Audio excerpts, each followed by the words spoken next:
pessoal, tudo bem com vocês? Espero que todos estejam bem. Aqui é a professora Raíssa, da Academia da Aprovação, e hoje a nossa aula vai ser sobre o Decreto 13.489/1999, de Presidente Prudente. Esse decreto ele vai falar sobre o regimento comum das escolas municipais. Bom, bora lá para a nossa aula? Então, o que ele diz na introdução? O decreto, número 13.489, aprova o regimento comum das escolas municipais. Foi implementado em conformidade com as novas diretrizes da LDB, a Lei de Diretrizes e Bases, aprovada em 1996, que trouxe mudanças significativas na gestão educacional no Brasil. Ele visa dar mais autonomia às escolas, promovendo a inclusão de toda a comunidade escolar no processo decisório.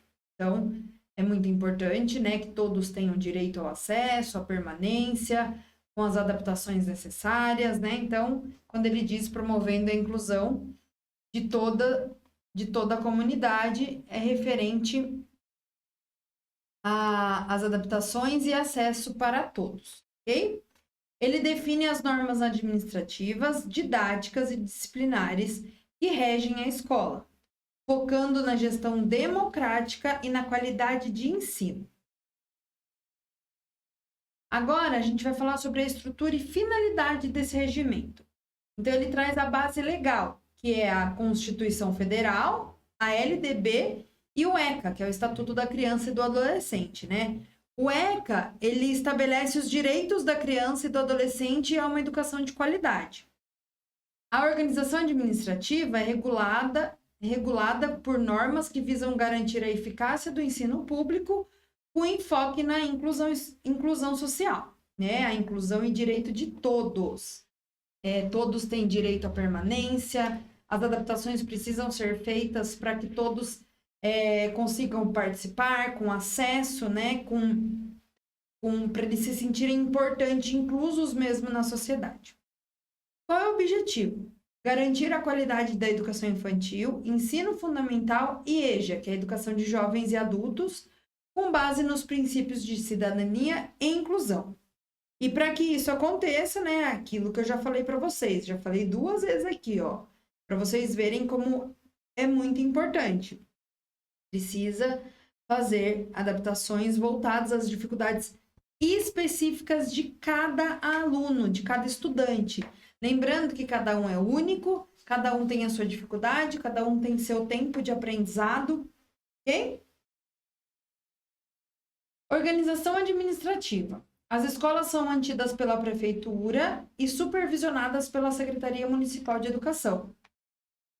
Tipos de escolas. Então, tem ele traz como sigla, EMEI, que é Educação Infantil, ensino, da Educação Infantil. Ensino Municipal da Educação Infantil. O Ensino Municipal da Educação Infantil e Fundamental. E o Ensino Fundamental em si.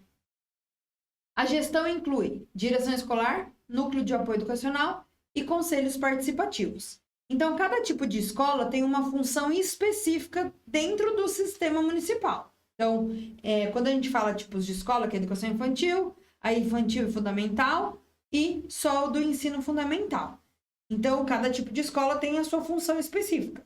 E ela oferece uma continuidade da educação infantil ao fundamental, o que permite maior acompanhamento do desenvolvimento dos alunos ao longo de toda a sua trajetória. A gestão democrática, ela vem como participação da comunidade escolar, que é o regime garante a participação de diretores, professores, pais e alunos nas decisões escolares. Então, engloba todo mundo para as decisões acontecerem, o que seja melhor para todo mundo. O Conselho de Escola é o órgão que toma decisões sobre o funcionamento e as prioridades da escola. Autonomia escolar. Cada escola pode elaborar seu projeto pedagógico, que a gente chama de PPP, projeto político pedagógico, e seu plano diretor, adaptando-se às necessidades locais. Então, precisa ter uma relação próxima da comunidade, precisa dessa interação. Essa proximidade é de suma importância para a resolução de problemas como evasão escolar e a promoção de atividades extracurriculares que integrem a comunidade em geral. O que seriam essas atividades extracurriculares? Geralmente, essas atividades acontecem no contraturno, né? Por exemplo, o aluno vai para a aula regular de manhã e no período da tarde, a gente vê muito isso em escola integral. No período da tarde, ele fica para atividade de dança, pintura, robótica, capoeira, enfim, várias coisas que a escola proporciona como atividade extracurricular, né, para a interação do aluno com o outro, para esse desenvolvimento de forma mais lúdica, podemos dizer assim. Funções dos conselhos. Então, a gente tem 2 tipos de conselho: o conselho de escola e o conselho de classe. Então, eu vou falar a função dos 2. O conselho de escola é responsável pela gestão democrática, criação de normas de convivência e aplicação dos recursos financeiros. O conselho de classe, o que ele faz? Qual que é a função dele? Acompanha o processo de ensino-aprendizagem, garantindo que os alunos recebam apoio contínuo. Então, que a avaliação, né, que esse acompanhamento, que esse processo de acompanhamento seja contínuo, que aconteça todo ano, em toda fase do seu desenvolvimento. Então, aqui ele traz uma explicação. Ó. Os conselhos não são apenas órgãos de acompanhamento, mas têm poder deliberativo. O que seria esse poder deliberativo? É a capacidade de discutir, debater e tomar decisões coletivas. Então, não vai ser uma pessoa que vai decidir. É um poder deliberativo que vai ter votações, vai ver o que é melhor para ambos, melhor para a comunidade em si, ok? Sobre o destino da escola. Então, vão ser normas, regras feitas junto com a comunidade escolar, junto com a gestão, né? Junto com todos que são envolvidos na escola. Eles ajudam a definir os recursos financeiros sendo utilizados e garantem que a escola atenda às necessidades da comunidade. Então, olha que importante. O conselho vai ver sobre os recursos que vêm para a escola e como esses recursos são gastos. Se realmente está sendo gasto para a demanda da escola, né? Se está sendo gasto para outra coisa. Então, assim, os recursos que vêm para a escola sempre precisa ter como que eu posso dizer? A direção, o grupo gestor precisa sempre mostrar para onde foi essa verba, para que essa verba foi gasta em geral. E o conselho vai ajudar a definir, né, para que vai ser necessário utilizar essa verba e garantir, né, que atenda às necessidades da comunidade. Quais são os direitos dos alunos? Então, vamos lá. Direito à educação, né, garantido a todos, sem discriminação, com acesso a materiais didáticos e apoio para superar as dificuldades. Então, todos têm acesso. De novo, gente, ó, a gente está no comecinho da aula e já é a 3ª ou 4ª vez que eu estou falando para vocês. Todos têm direito ao acesso, à permanência e, o mais importante, à participação. E para essa participação acontecer, precisa de adaptações para que o aluno consiga compreender o que o professor está dizendo, o que o professor está pedindo, né? E lembrando que cada aluno ele é único. Então, cada aluno tem o seu tempo de desenvolvimento, o seu tempo enfim, o seu tempo de aprendizado, o que um pode aprender em um dia, o outro pode demorar 2, 3, 4. Então, tem que sempre respeitar, sem discriminação, né? E fazer com que todos respeitem os coleguinhas, enfim, direito e acesso a todos. Participação. Os alunos têm o direito de contribuir para a construção das normas e participar da avaliação da escola. Então, o regime prevê os direitos dos alunos à recuperação paralela e contínua, né? E o acesso a materiais pedagógicos que viabilizem o sucesso escolar. Então, esses materiais didáticos são muito importantes. Os materiais pedagógicos, né, geralmente, os alunos desenvolvem com mais facilidade da forma lúdica. Então, é sempre bom, né, que... lembrando, igual eu falei, que esses materiais precisam ser adaptados e desenvolvidos conforme a necessidade daquele aluno. Agora, os deveres dos alunos. Nós falamos sobre o direito, agora o decreto 13.489 de 1999 traz os deveres dos alunos. Quais são? Compromisso com os estudos, a frequência, a permanência. Ele deve participar de maneira ativa no processo educacional, então precisa participar, precisa perguntar, precisa questionar, precisa trazer ideias, ok? Respeitar as normas de convivência, respeitar o espaço da escola como um todo, respeitar todos os funcionários, né? Tudo isso é fundamental para um ambiente escolar harmonioso e seguro. É o que eu disse, ó, zelo pelo ambiente escolar. Cuidado com o patrimônio e respeito aos colegas e servidores da escola. Então, todos precisam ser respeitados. Desde os materiais, de uma cadeira, de uma mesa, até os servidores gerais da escola. Então, todos precisam ser respeitados. Agora, nós vamos falar sobre os direitos dos profissionais da educação. Participação nas decisões pedagógicas e administrativas, direito à formação continuada e autonomia para desenvolver o planejamento escolar e as atividades de recuperação. Então, esses 3 direitos são decisões que afetam diretamente o ambiente de trabalho e o desenvolvimento dos alunos. Então, é muito importante a participação nas decisões pedagógicas e administrativas. Então, os profissionais da educação precisam estar cientes de tudo o que está acontecendo. Ele tem direito à formação continuada, que é de suma importância para o seu desenvolvimento próprio e para conseguir, né, passar para os alunos se formar, para dar continuidade no aprendizado, para sempre trazer novidade, para sempre estar atualizado, né, de tudo. Por exemplo, tem muitos professores que têm dificuldade com a informática em si, né? E hoje em dia, a informática é praticamente, a gente faz tudo praticamente pelo computador.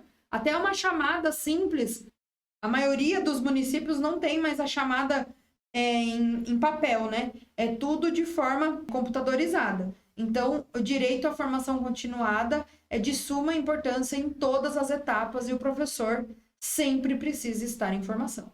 E autonomia para desenvolver o planejamento, né? Então, o professor ele tem autonomia para decidir a forma que ele vai fazer as atividades, a forma que ele vai planejar a sua rotina, o seu dia a dia, o seu bimestre, enfim.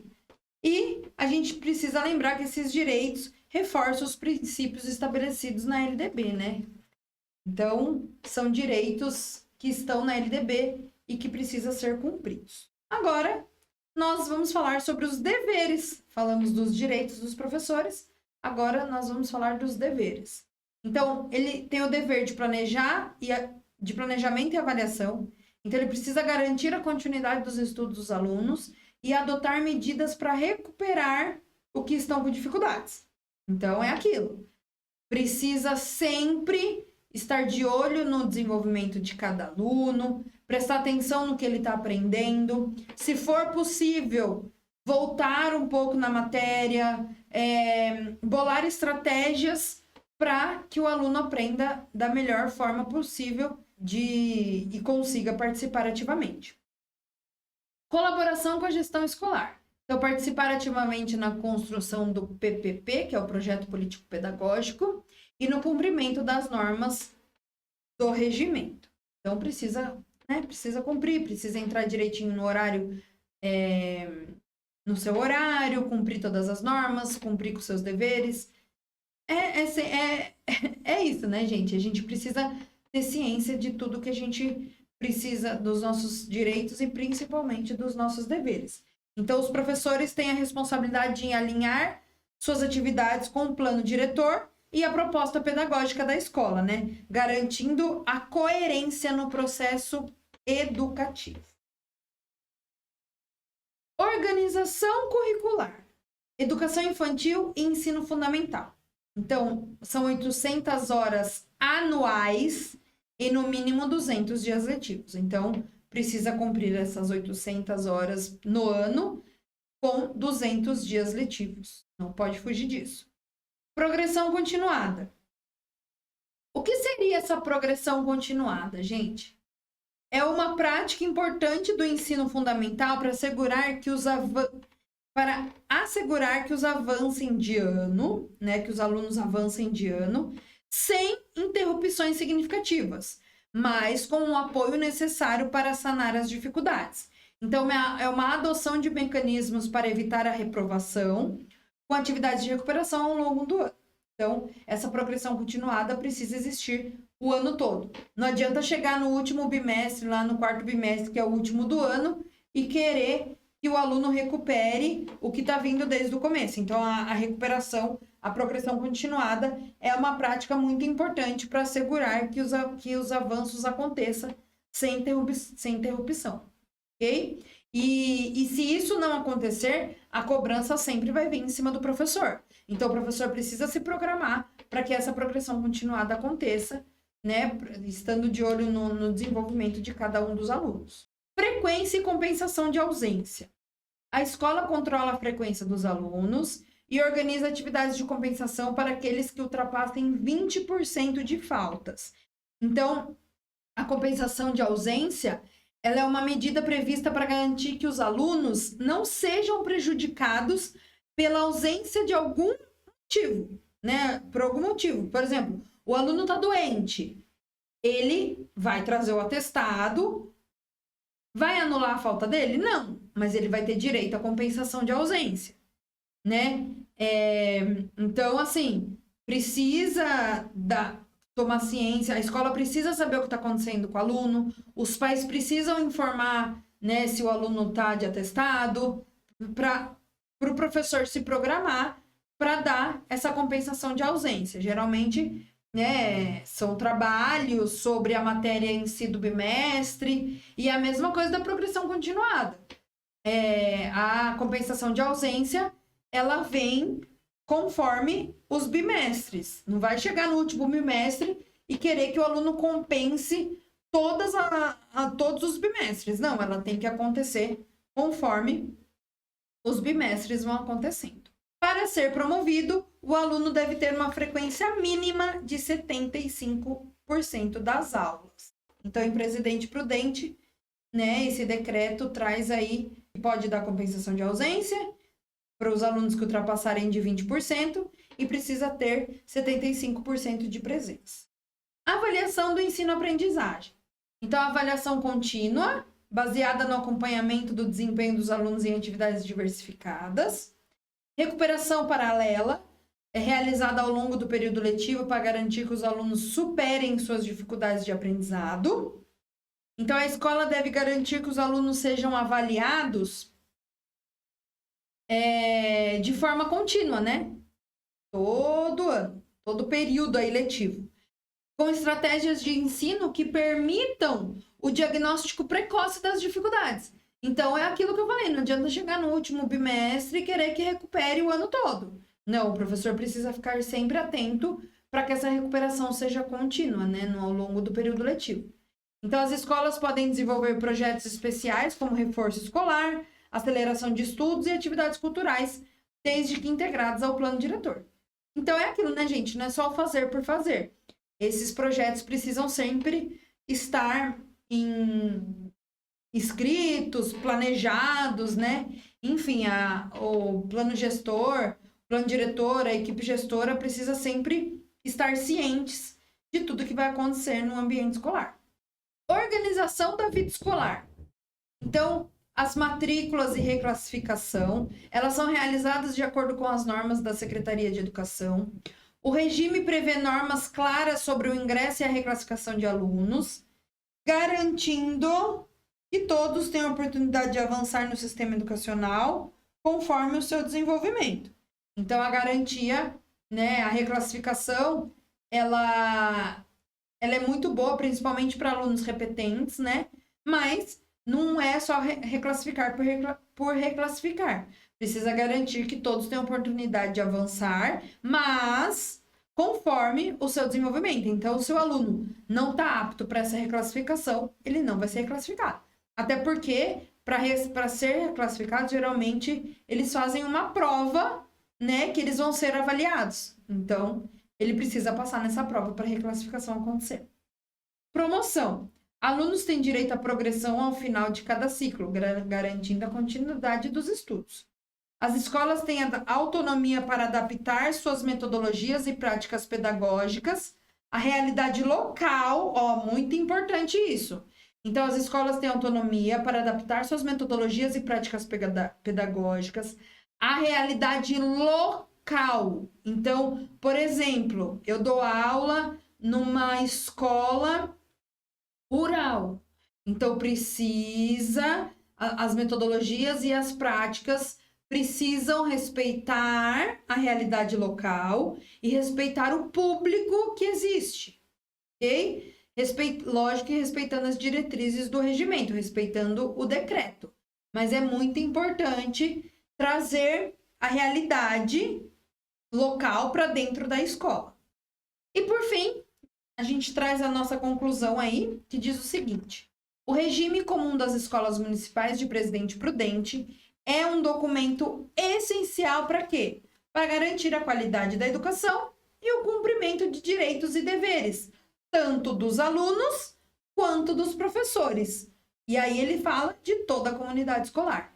Então é muito importante a comunidade escolar, os pais, tios, avós, primos, enfim, todos participarem, né? Estar ativamente participando da escola como um todo e garantir sempre a qualidade da educação. Então, esse regime ele é essencial para essas coisinhas aí que trouxemos e principalmente para o cumprimento de direitos e deveres tanto dos alunos quanto dos professores. Vamos lá para a nossa primeira questão? O que ela diz? O que caracteriza a gestão democrática nas escolas municipais de Presidente Prudente? Então, vamos lá, gente. Vamos ver cada alternativa e a gente vai vendo se é certo ou errado e eu vou explicando o porquê para vocês. Então, o que caracteriza a gestão democrática? É a participação exclusiva da direção escolar? Então, a gente vai perceber que essas palavrinhas, exclusiva, então só a gestão escolar precisa participar? O restante não precisa, né? Então, geralmente, quando a gente vê essas palavrinhas exclusiva, somente, enfim, apenas, são palavrinhas que geralmente tornam a questão errada, ok? Então, a participação, o que caracteriza a gestão democrática? É somente a participação da direção escolar? Não, né? Letra B. A gente pode pôr um xizinho aqui para a gente não esquecer que ela está errada. A gestão exclusiva, de novo, palavrinha, pela Secretaria da Educação.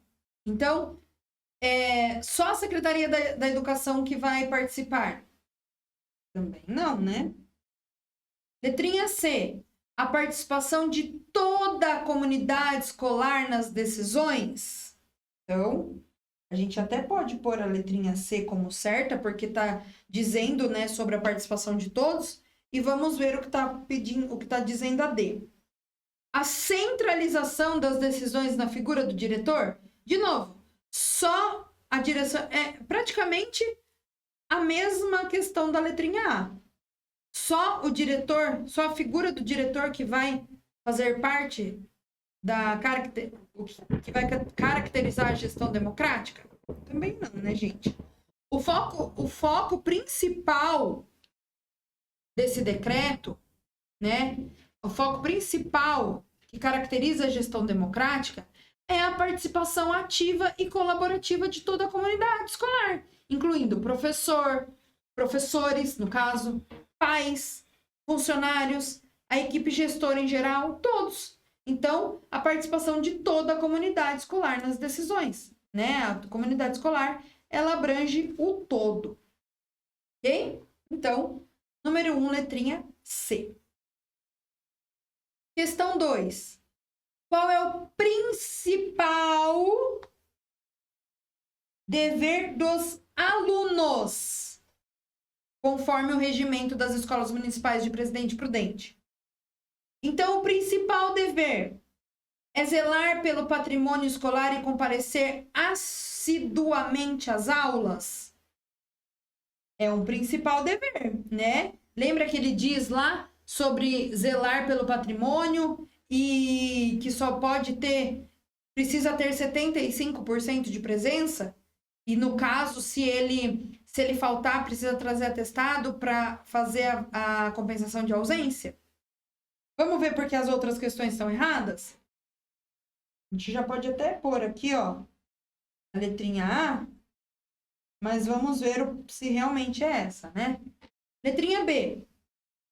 Então, o dever do aluno é participar apenas, ó a palavrinha aqui que a Pro falou para vocês, de atividades extracurriculares? Então, eles só vão participar no bem bom, só de jogos, brincadeiras, de forma lúdica? Eles não têm os outros deveres, né? Não é apenas de atividades extracurriculares, não. Então, questãozinha B tá errada. C. Os alunos têm o dever de tomar decisões administrativas da escola? Isso é um dever dos alunos? Não, né, gente? O aluno não, ele pode participar das decisões, estar em contato, saber o que está acontecendo, mas ele tomar as decisões, não, né? Ou letrinha C, cumprir apenas as atividades esportivas? Não, né? A gente tá dizendo praticamente a mesma coisa da letrinha B, né? As atividades extracurriculares. Não, os alunos eles precisam zelar pelo patrimônio escolar e comparecer assiduamente às aulas. Então, esses dois aí são um dos principais deveres dos alunos, ok?